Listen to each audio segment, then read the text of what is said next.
ये कहानी उत्तर प्रदेश के रामपुर की है, जहाँ सुबह की शुरुआत गर्मा गर्म चाय और समोसों से होती थी। यहाँ के लोग सिर्फ जीते ही नहीं थे, बल्कि मिलजुल कर खाते पीते, हंसते और एक दूसरे की मदद भी करते थे। गांव के किनारे रामू काका अपने दो बेटों मोहन और राकेश के साथ रहते थे। रामू काका चिकन समोसे बनाते थे और उनके समोसे पूरे गांव में बहुत मशहूर थे। रामू काका छोटे बेटे राकेश से बहुत प्यार करते थे। वे राकेश के हर काम में उसकी मदद करते थे। वहीं उनका बड़ा बेटा मोहन था, जिससे वे हमेशा सख्ती से पेश आते थे और उसे डांटते डराते रहते थे। एक दिन दोनों भाई राकेश और मोहन आपस में बात कर रहे थे। पापा मुझे अपनी समोसे की दुकान देने वाले हैं। भाई मुझे भी तो दुकान चलानी है।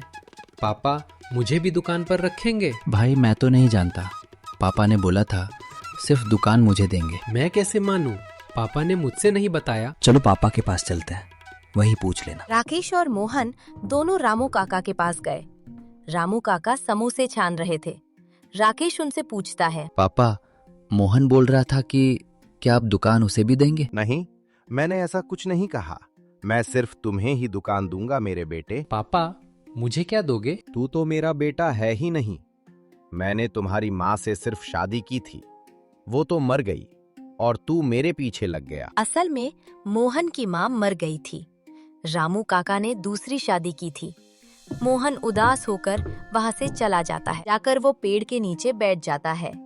तभी वहाँ पर उसका दोस्त अमित आता है। भाई तुम उदास क्यों हो? क्या बताऊं भाई, छोटे भाई और पापा ने मुझे भगा दिया और दुकान में काम भी नहीं करने दिया। भाई तुम शहर चले जाओ, वहाँ पर तुम्हें कोई न कोई काम मिल जाएगा। मोहन शहर में काम करने के लिए चला जाता है और उधर उसका छोटा भाई राकेश रामू काका के चिकन समोसे की दुकान संभालने लगता है।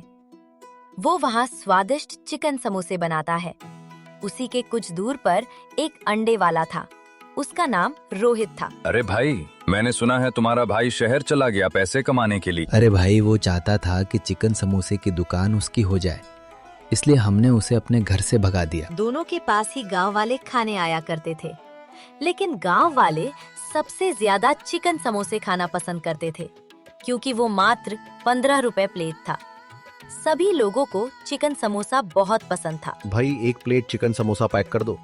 मेरा बेटा तुम्हारे चिकन समोसे खाने के लिए बहुत रो रहा था। हाँ भाई अभी देता हूँ। चिकन समोसे के साथ ज्यादा चटनी भी दे दूंगा और मटर भी दे दूंगा। ऐसे ही राकेश लोगों के साथ मजाक करता रहता था और उधर मोहन को भी शहर में एक ढाबे पर काम मिल जाता है। वो वहाँ चिकन बिरयानी बनाता था। शुरुआत में उसे बनाना नहीं आता था, लेकिन धीरे धीरे वो सीख गया। वो बहुत स्वादिष्ट चिकन बिरयानी बनाता था और उसके साथ सॉस भी देता था। कुछ समय बाद मोहन शहर में ही पायल नाम की एक लड़की से शादी कर लेता है और वही रहने लगता है। लेकिन जिंदगी कब पलट जाए ये किसी को नहीं पता होता। अरे भाई, आप अपना ढाबा क्यों बंद कर रहे हो? क्या बताऊं भाई, मेरे पापा ही ढाबा चलाते थे, अब वो नहीं रहे और मैं भी ढाबा चलाना नहीं चाहता। मुझे बिजनेस करना है, इसी कारण मुझे ढाबा बंद करना पड़ रहा है। भाई ढाबा अच्छा तो चल रहा है, अगर हम निकल गए तो हमें खाना भी नहीं मिलेगा। कहाँ जाएंगे हम लोग? मुझे सिर्फ बिरयानी ही बनाना आता है। भाई मुझे ढाबा नहीं चलाना है, मुझे बिजनेस करना है, इसलिए मैं इसे बंद करूंगा। तुम कोई और काम ढूंढ। मोहन घर आ जाता है। वहाँ पर पायल उसे देखती है और बोलती है, आप इतने उदास क्यों हो? मालिक ने कहा है कि वह अपना बिजनेस खोलेंगे, इसलिए उन्होंने ढाबा बंद कर दिया। अब हम कुछ नहीं कर सकते। अब हमें गांव ही जाना पड़ेगा, वहाँ शायद हमें कोई काम मिल जाए। वहाँ पर तो आपका भाई राकेश रहता है, क्या वो हमें कुछ काम देगा? पता नहीं, अब तो वहाँ जाने के बाद ही पता चलेगा। मोहन और उसकी पत्नी पायल दोनों गांव आ जाते हैं। गांव आने के बाद वे एक घर लेते हैं। अब घर चलाना भी था, इसलिए पेट भरने के लिए कुछ न कुछ तो करना ही होगा। मोहन अपने भाई राकेश की दुकान पर जाता है। राकेश की दुकान बहुत चलती थी, जिससे वो अमीर हो गया था। मोहन को पता था कि राकेश उसकी मदद नहीं करेगा। अरे भाई तुम कब आए? कैसा चल रहा है तुम्हारा काम? घर छोड़कर तो तुम चले गए थे और तुमने शादी भी कर ली, मुझे बुलाया भी नहीं। अरे भाई, मेरा काम नहीं चल रहा है। मालिक ने नया बिजनेस शुरू कर लिया, इसलिए मुझे गांव आना पड़ा। क्या तुम मुझे काम दोगे? ये सब सुनकर राकेश को गुस्सा आता है। फिर वो बोलता है, देख भाई, पापा ने तुम्हें निकाल दिया था तो मैं तुम्हें काम नहीं दे सकता। मोहन बहुत ही ज्यादा उदास हो गया। फिर उसने सोचा, मैं भी अपने पैरों पर खड़ा होऊंगा और अमीर बनूंगा। वो पायल के पास आता है। क्या हुआ? आप उदास लग रहे हैं। नहीं, मुझे काम नहीं मिला।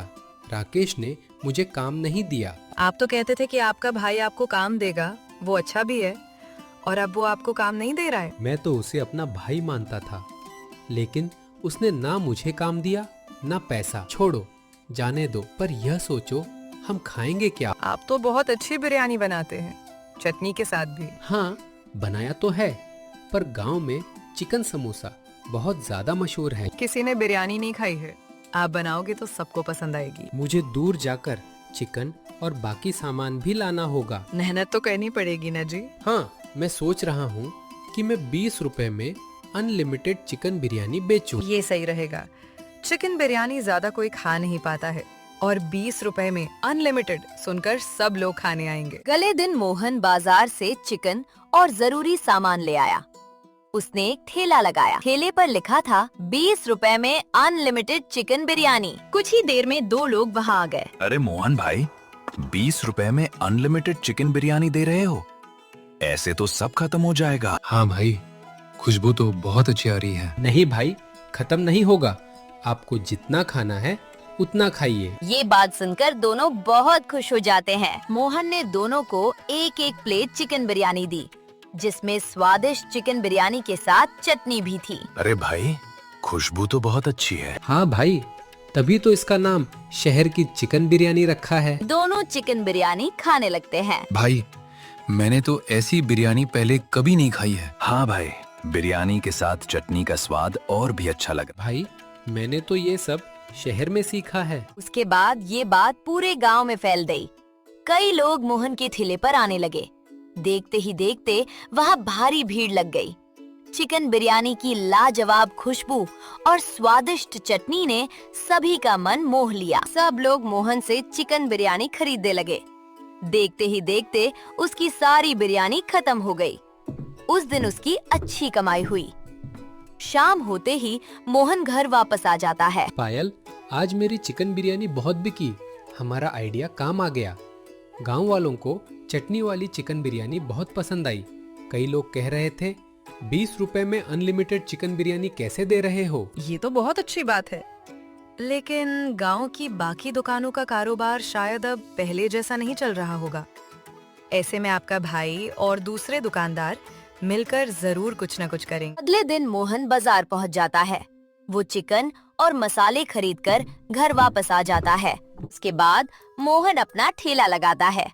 थोड़ी ही देर में उसके पास 2 ग्राहक आ जाते हैं। अरे भाई, तुम्हारी चिकन बिरयानी बहुत ही स्वादिष्ट है। खाओ भाई, जी भर कर खाओ। यहाँ 20 रुपए में अनलिमिटेड चिकन बिरयानी मिलेगी। अरे भाई, इतनी स्वादिष्ट है कि कोई भी सिर्फ एक प्लेट खाकर नहीं रह पाता। इधर मोहन का ठेला बहुत अच्छा चल रहा था।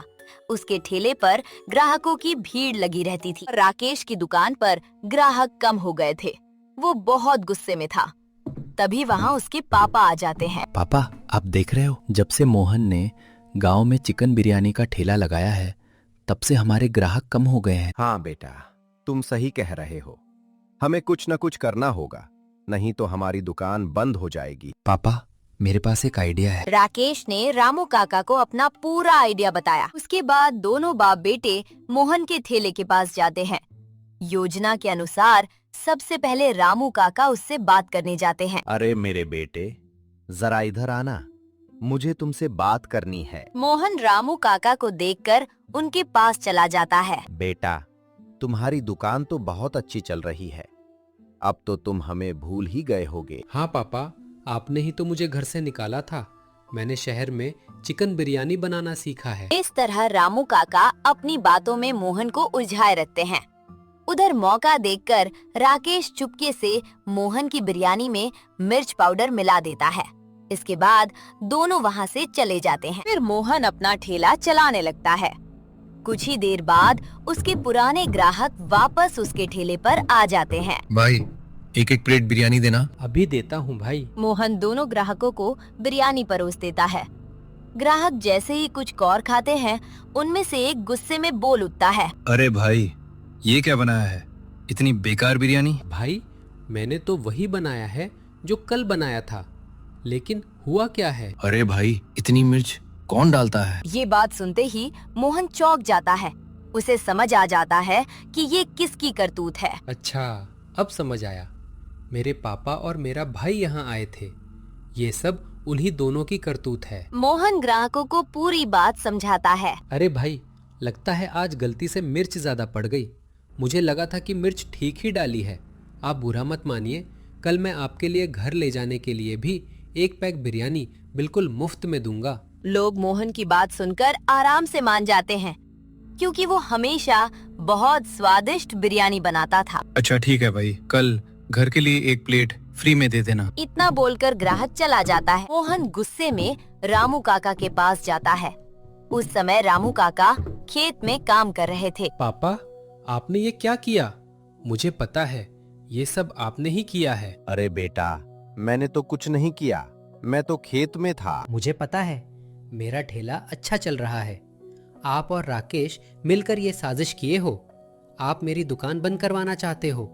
आपने मुझे घर से निकाल दिया था, फिर आप मेरे पास क्यों आए थे? तभी वहाँ राकेश भी आ जाता है। हाँ, मैं तेरी दुकान बंद करवाऊंगा, तू बस देखते रहो। मोहन वहाँ से गुस्से में चला जाता है। अगले ही दिन मोहन फिर से अपना ठेला लगाता है। तभी वहाँ पुलिस आ जाती है। किसी ने शिकायत की है कि तुम अपने खाने में कुछ मिलाते हो, जिससे लोगों की तबीयत खराब हो जाती है। मोहन समझ गया था कि ये सब रामू काका और राकेश की ही चाल है। नहीं साहब, मैंने शहर में काम किया है। मुझे इतना अच्छा खाना बनाना आता है कि मुझे मिलावट करने की जरूरत ही नहीं है, और मेरे पास खाने का लाइसेंस भी है। गांव वाले भी ये सब देख रहे थे।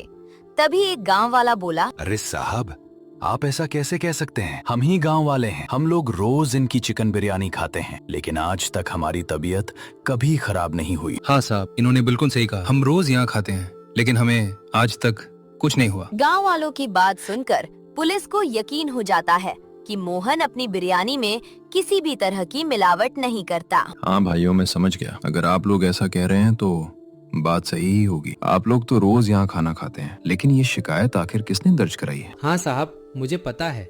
ये शिकायत मेरे पापा और मेरे छोटे भाई राकेश ने ही करवाई है। इसके बाद पुलिस सीधे रामू काका के घर पहुंच जाती है। अपने बेटे को बुलाओ। शिकायत तुम लोगों ने ही दर्ज कराई है ना? तभी राकेश वहां आ जाता है। तुम्हारे पास फूड लाइसेंस है या नहीं? नहीं साहब, मेरे पास फूड लाइसेंस नहीं है। तुम्हारे पास फूड लाइसेंस भी नहीं है, फिर भी तुम लोग खाना बेच रहे हो। पुलिस रामू काका और राकेश को अपने साथ थाने ले जाती है।